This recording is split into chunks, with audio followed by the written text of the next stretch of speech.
Olivier et Anne-Isabelle Redoulez, on vient de Brest et c'est en fait la première fois qu'on fait ce type de témoignage sous la sainte et saine pression de nos responsables, Loïc et Béatrice ici présents. Voilà, donc c'est pour ça qu'on vient et on est ravis, heureux, très heureux d'être là pour faire ce court témoignage et ce court petit topo sur effectivement vouloir être des saints comme Dieu, est-ce possible pour des laïcs ? Alors, rapidement, introduction, on ne va pas vous surprendre, je pense. La réponse, elle est oui, bien entendu, heureusement, parce que si c'était non, on ne serait pas là. Hein. Donc, on pourrait arrêter ici le petit topo et s'en aller, mais bon, on va quand même essayer de développer un tout petit peu. La réponse est évidemment oui. Alors, pour éclairer un peu ce propos, on a utilisé trois documents, trois textes. Le premier, alors je l'ai laissé là-bas, c'est le catéchisme de l'Église catholique, hein, donc ACP, n'ayez pas peur, on ne va pas faire tous les articles du catéchisme. Après, on s'est appuyé sur un autre document qui est une synthèse, en tout cas nous on aime beaucoup, qui est UCAT, qui est très bien fait. Si vous ne le connaissez pas, je vous conseille, hein, n'hésitez pas à l'acheter, le UCAT. Et aussi on a pris quelques articles du directoire, on s'est permis de prendre quelques articles du directoire sur cette question-là. Alors pourquoi la réponse est oui ? La réponse, comme Père Bernard l'a dit, c'est dans l'Évangile, hein, entre autres Matthieu chapitre 5, verset 48. Tous sont appelés à la sainteté, soyez parfaits comme votre Père Céleste est parfait. Donc là, on a la réponse à la question. La sainteté, c'est quoi ? C'est cet appel à la plénitude de la vie chrétienne et à la perfection de la charité qui s'adresse à tous ceux qui croient au Christ, quel que soit leur rang et leur état. Ça, c'est dans Lumen Gentium. Donc, on n'invente rien là-dessus. C'est aussi repris dans le directoire. Je vous renvoie au chapitre 6, article 58. Vous retrouvez cette citation de Matthieu, chapitre 5, verset 48. Une petite phrase de Sainte Mère Teresa, qui nous a aussi beaucoup marqué et qui, je pense, fixe bien les éléments. C'est « La sainteté n'est pas un luxe pour quelques hommes, c'est tout simplement un devoir pour toi et pour moi. » Voilà, donc ça fixe le niveau d'exigence. Donc la sainteté, c'est possible, mais c'est exigeant. C'est ce que disait tout à l'heure Père Bernard en disant que ce n'était pas une option, la sainteté. Alors, on va faire ça en 3 courtes parties. Tout d'abord, essayer, alors je n'irai pas aussi, ça va pas aussi haut de volée que Père Bernard, mais vous redéfinir un tout petit peu la sainteté. Ensuite, on va un peu plus rentrer dans le concret, c'est comment être saint, par quels moyens simples, mais même si c'était exigeant. Et ensuite, on s'est basé sur un exemple, un témoignage qui sont les époux Rugamba, Anne-Isabelle vous en parlera tout à l'heure au Rwanda, qui illustre bien ce chemin de sainteté pour des laïcs, pour un couple laïque. Donc, première partie, la sainteté. Qu'est-ce que la sainteté ? Alors ça, je renvoie au catéchisme de l'Église catholique, hein, je vous donne rapidement les références, hein, aux articles 2012 à 2016, 2028 à 2029. La question, c'est « Allons-nous tous devenir des saints ?» La réponse est oui. Le but de notre vie est de nous unir à Dieu dans l'amour, d'être totalement en conformité avec les désirs de Dieu. Nous devons permettre à Dieu de vivre sa vie en nous. Ça, c'est encore Sainte Mère Teresa qui nous dit ça. Hein, je vous répète, nous devons permettre à Dieu de vivre sa vie en nous. C'est cela, être saint. On se pose tous la question, évidemment, c'est qui suis-je ? Pourquoi suis-je là ? Quel est mon avenir ? Quel est mon devenir ? C'est la foi qui nous permet de répondre. C'est dans la sainteté que l'homme devient ce pourquoi Dieu l'a créé. C'est dans la sainteté que l'homme parvient à la véritable harmonie avec lui-même et le Créateur. Mais la sainteté, ce n'est pas une perfection qui se fait d'elle-même, c'est s'unir à l'amour qui s'est fait homme, c'est-à-dire le Christ. Celui qui recherche cette vie nouvelle se trouve en lui-même et devient saint. C'est assez haut. Le directoire complète un tout petit peu cette notion, cette définition de sainteté, appliquée, ce qui s'adresse à un certain nombre de nous ici, à la sainteté conjugale, et ça permet un tout petit peu de compléter. C'est au chapitre 1, article 2 du directoire, donc c'est tout début du directoire. Le but suprême est la poursuite de la sainteté conjugale par la réalisation la plus parfaite possible de l'esprit d'amour divin et de vie qui doit être, selon le dessein de Dieu, le créateur de la famille, l'esprit de la communauté familiale. Voilà. Donc on a essayé de vous définir un tout petit peu assez rapidement la sainteté. Maintenant, concrètement, comment on va essayer de devenir des saints? Alors, je vais commencer par une citation du pape François qui est assez récente et qui permet de bien cadrer. Peut-on être saint dans la vie de tous les jours? Oui, on peut. Mais est-ce à dire qu'il faut prier toute la journée? Non, non. Cela signifie que tu dois faire ton devoir toute la journée, prier, aller travailler, t'occuper de tes enfants, mais tout faire le cœur ouvert à Dieu, et comme cela, nous deviendrons des saints. C'est possible. Nous pensons que c'est difficile, qu'il est plus facile d'être des délinquants que des saints. Non. Pourquoi est-ce possible d'être des saints? Parce que le Seigneur nous aide, c'est lui qui nous aide. Alors, on a trouvé, nous, 4 éléments, donc c'est certainement pas complet non plus, c'est un peu le résultat de notre réflexion. 4 éléments qui structurent un petit peu le chemin de sainteté. Tout d'abord le baptême, ensuite, de façon un peu plus générale, les sacrements, la croix et la communion des saints. Alors le baptême, ça paraît évident, c'est la première porte, c'est le début de la vie de sainteté qui est indispensable et nécessaire. Donc ça, c'est redit dans le catéchisme d'Église catholique, articles 823, 829 et aussi dans Yucat 132. L'Église est sainte non parce que ses membres sont saints, mais parce que Dieu est saint et qu'il agit en elle. Tous les membres de l'Église sont sanctifiés par le baptême. Chaque fois que nous laissons la Sainte Trinité agir en nous, notre amour grandit, nous sommes sanctifiés et guéris. Par le baptême, les saints sont des amoureux, non parce qu'ils savent aimer mieux que les autres, mais parce que Dieu les a touchés. Par le baptême, ils transmettent aux hommes l'amour qu'ils ont reçu de Dieu, mais à leur manière, qui est souvent originale. Parvenus près de Dieu, eux aussi sanctifient l'Église, parce qu'ils passent leur ciel à nous soutenir sur le chemin de la sainteté. Donc voilà, baptême qui est la première porte pour la sainteté. Deuxième support, c'est les sacrements de façon générale, donc c'est l'article 2014 du catéchisme de l'Église catholique. Le progrès spirituel tend à l'union toujours plus intime avec le Christ. Cette union s'appelle mystique parce qu'elle participe au mystère du Christ par les sacrements, les saints mystères, et en lui au mystère de la Sainte Trinité.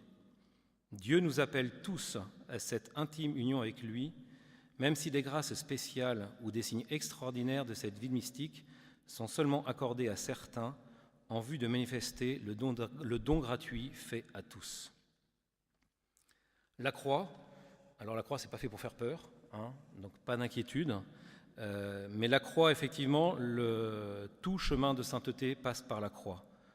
Le chemin de la perfection, c'est l'article 2015 du catéchisme de l'Église catholique. Le chemin de la perfection passe par la croix. Il n'y a pas de sainteté sans renoncement et sans combat spirituel. Le progrès spirituel implique l'ascèse et la mortification qui conduisent graduellement à vivre dans la paix et la joie des béatitudes. Et là, on revient à ce que Père Bernard nous a dit tout à l'heure. Une petite citation aussi de Saint Grégoire qui illustre bien cela. Celui qui monte ne s'arrête jamais d'aller de commencement en commencement par des commencements qui n'ont pas de fin. Jamais celui qui monte s'arrête de désirer ce qu'il connaît déjà. Donc évidemment, sur le chemin de sainteté, pour tous, et je pense que chacun pourrait en témoigner ici, il y a des moments de joie et il y a aussi la croix qui nous oriente, la croix qui nous guide, la croix qui nous tire. Enfin, quatrième et dernier pour aujourd'hui, je vous rassure, point pour la sainteté, un moyen, un support, c'est la communion des saints. Ça paraît évident, mais quand on approfondit un petit peu, on voit bien toute la grandeur de cette communion des saints. Tous ceux qui ont mis leur espérance dans le Christ et qui lui appartiennent par le baptême, qu'ils soient vivants ou morts, font partie de la communion des saints.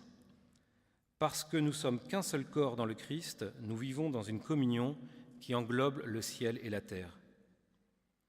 L'Église est plus grande et plus vivante que nous le pensons. En font partie des personnes vivantes ou mortes.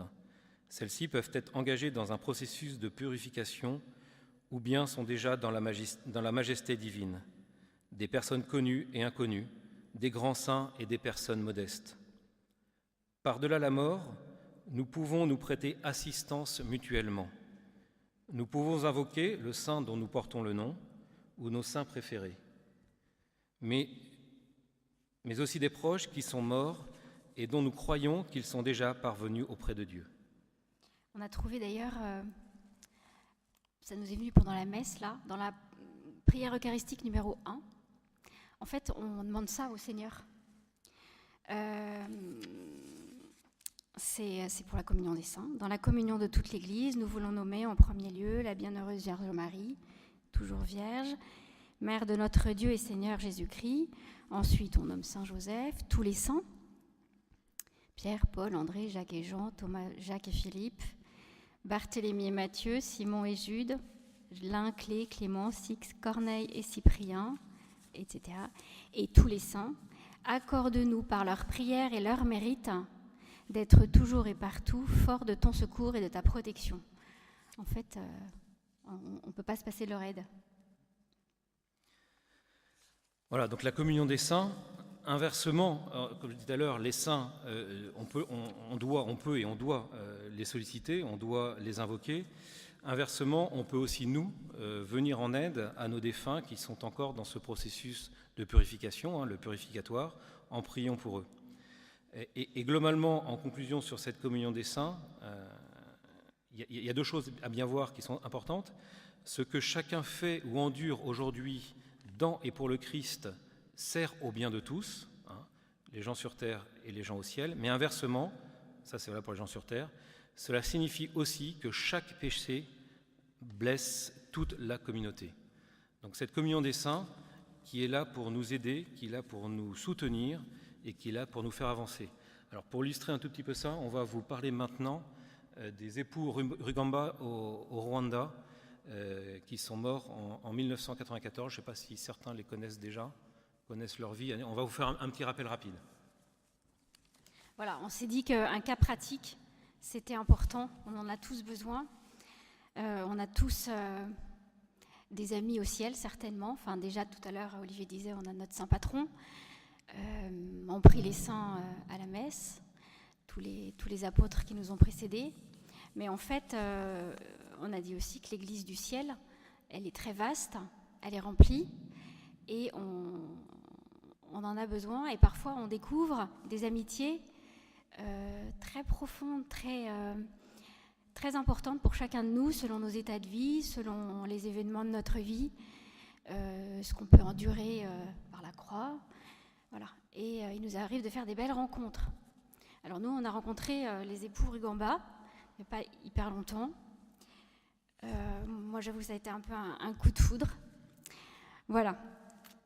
Et puis on s'est dit que c'était un petit bonus pour repartir chez nous, d'avoir un exemple de plus pour nous tirer vers le ciel. Donc le 18 septembre 2015, l'évêque de Kigali a ouvert la cause de leur béatification à tous les deux. Donc ils s'appellent Cyprien et Daphrose Rugamba. Ouais, c'est ça. Et le matin du 7 avril 1994, aux premières heures de l'abominable génocide, tous les deux, avec 6 de leurs 10 enfants, ont été tués chez eux après avoir passé la nuit en prière dans leur chapelle devant le tabernacle. Ils avaient un tabernacle en fait, vous allez voir pourquoi. Et alors vous allez vous dire, c'est un peu facile, ils sont saints mais c'est normal, ils sont martyrs, c'est le ticket direct, c'est vrai, mais c'est pas suffisant en fait, ce serait ne pas tenir compte de tout ce qu'on vient de vous raconter. On a cité un des articles du catéchisme de l'Église catholique, le numéro 823, nous dit « Les saints sont des amoureux, non parce qu'ils savent aimer mieux que les autres, mais parce que Dieu les a touchés. Ils transmettent aux hommes l'amour qu'ils ont reçu de Dieu à leur manière, qui est souvent originale. Alors comment Dieu a-t-il pu toucher Cyprien et Daphrose ? Cyprien, il était issu d'une famille animiste. Et c'est le papa de Daphrose, qui était catéchiste, et qui a préparé toute la famille de Cyprien, qui s'est convertie, au baptême. Et donc, la famille de Cyprien était assez attachée à la famille de Daphrose. Et en 1954, Cyprien rentre même au grand séminaire, où là, en fait, il avait déjà des grandes dispositions. C'était un artiste, cet homme.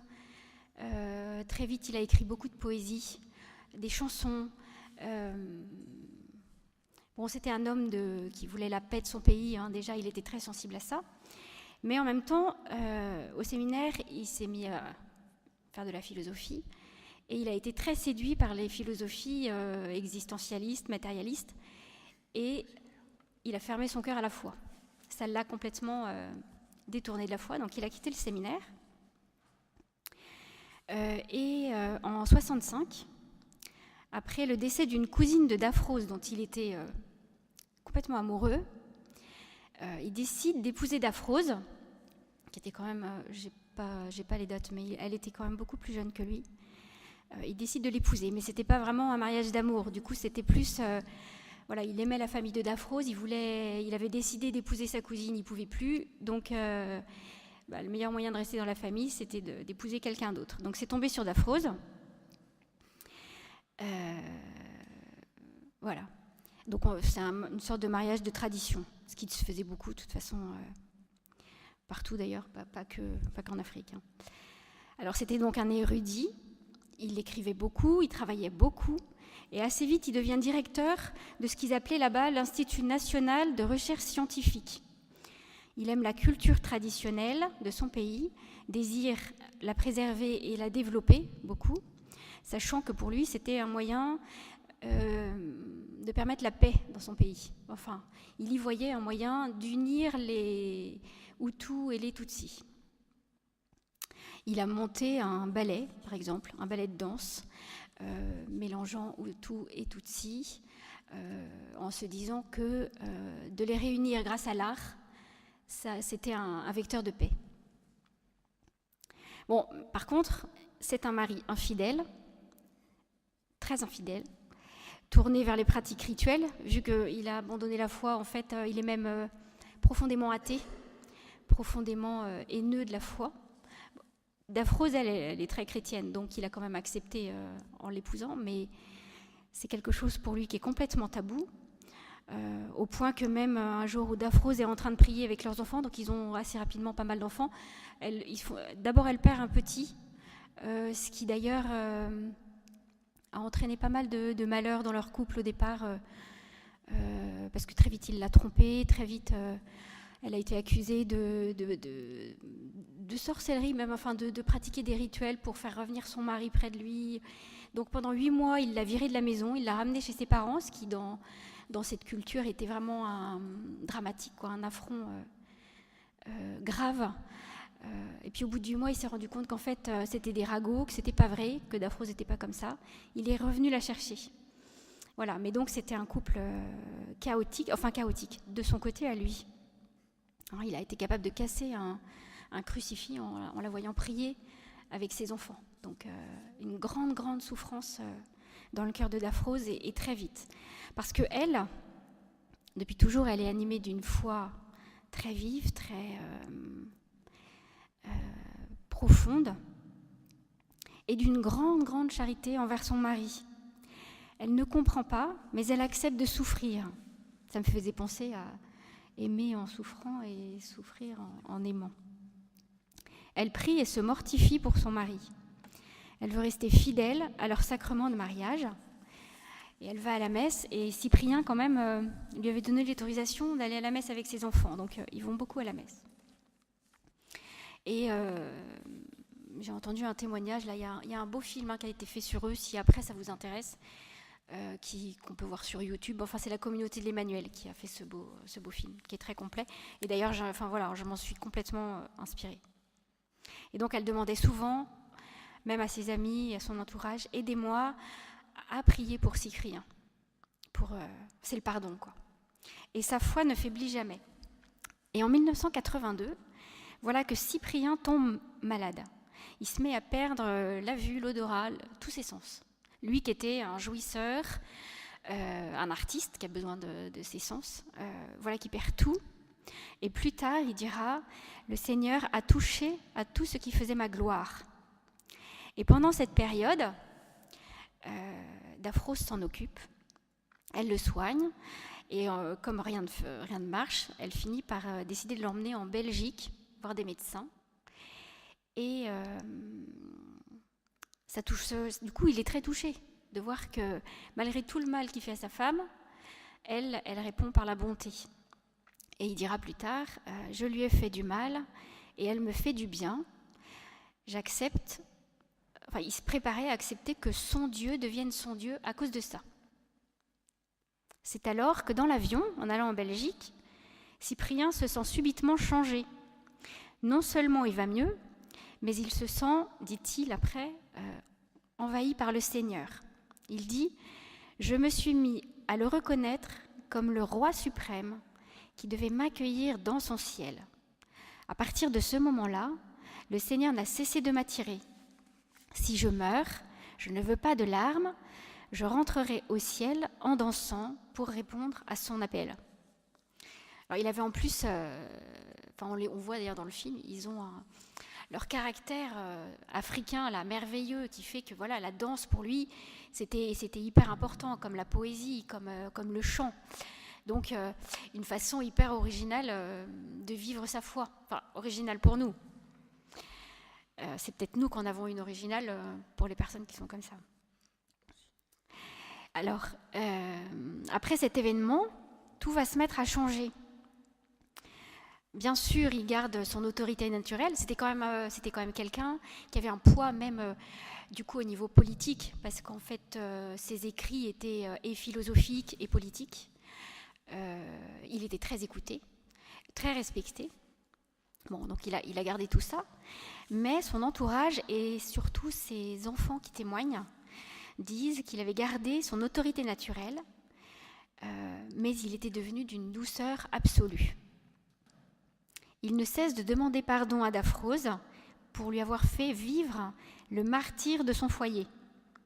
Et il ne peut plus se séparer d'elle. Il se met à l'aider à la maison, dans les tâches ménagères, ce qui ne manque pas d'étonner les enfants, parce que c'était vraiment pas ce qu'il faisait. Il était même capable, lui, de rouler dans sa voiture en laissant sa femme marcher sur le bord de la route. Voilà, c'était un gros sale macho. Et il disait, je rattrape le temps perdu.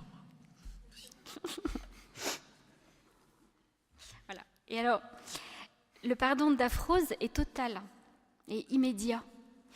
Au point, ça me touche beaucoup. Je me dis, mais c'est... Voilà, quelle sainteté. Elle décide même d'accueillir chez eux un enfant que Cyprien avait eu avec une autre femme.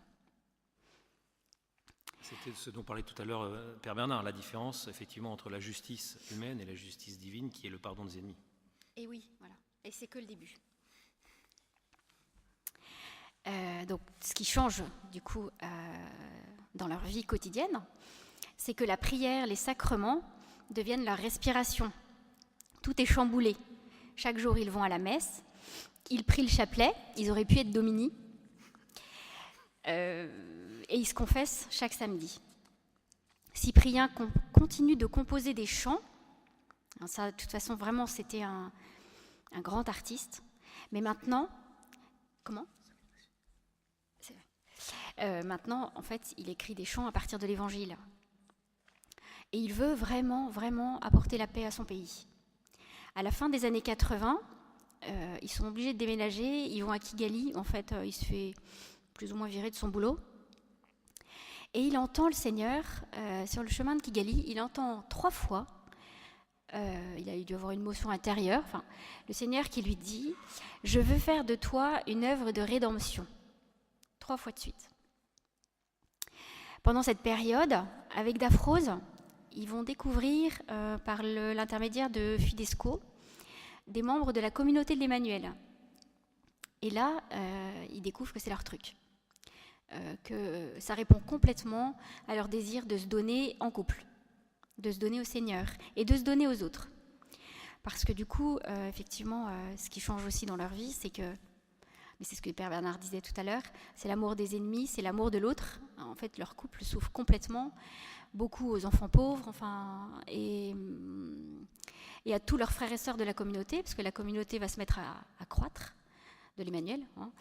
Et ils ont une attention pour chaque membre de la communauté qui a bouleversé tout le monde. Ils deviennent, pour leur entourage, des signes d'unité. En fait, ils s'engagent en 90 dans la communauté de l'Emmanuel, et c'est une semaine avant le début de la guerre. Et une des phrases de Cyprien, c'était de dire « Vous n'êtes ni Hutu ni Tutsi, vous êtes du parti de Jésus ». Voilà. Ils vivent un peu ce qu'on vit avec les amis Domini, là, je trouve. Ils vivent entre eux les actes des apôtres, et notamment grâce à une forte proximité avec l'Eucharistie. Cyprien, qui était un être orgueilleux et assez fier de lui, il se met avec les membres de la communauté dans un Kigali qui est quand même complètement bouleversé déjà, qui est d'une insécurité totale, et il se met à partir en louer le Seigneur dans la rue,